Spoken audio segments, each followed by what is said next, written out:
C'est une démonstration de force devant les portes de l'Assemblée nationale. Merci. Ça va?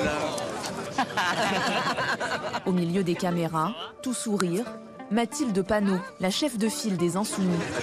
Ça va? Ouais, ça a été rude, mais on l'a fait.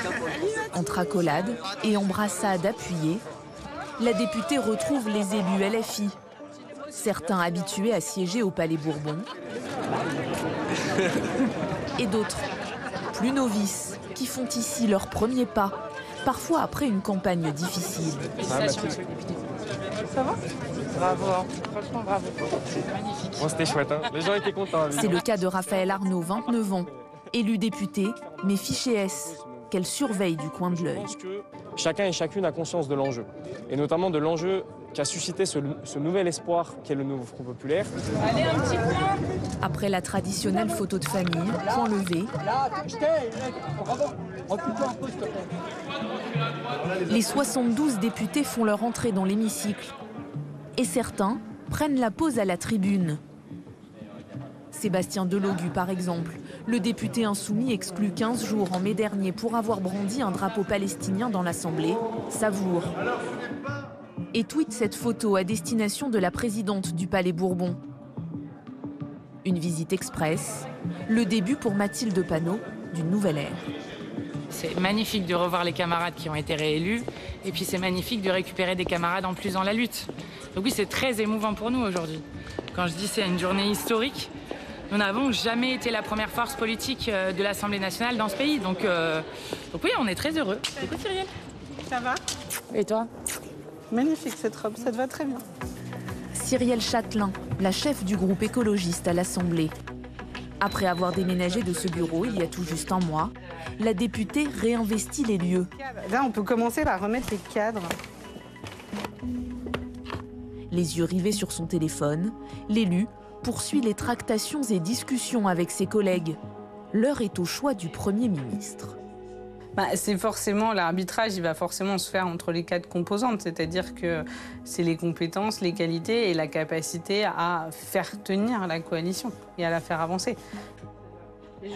Pour l'instant, aucun nom n'a été mis en avant au sein du nouveau Front populaire. Mais certains ne seraient pas contre.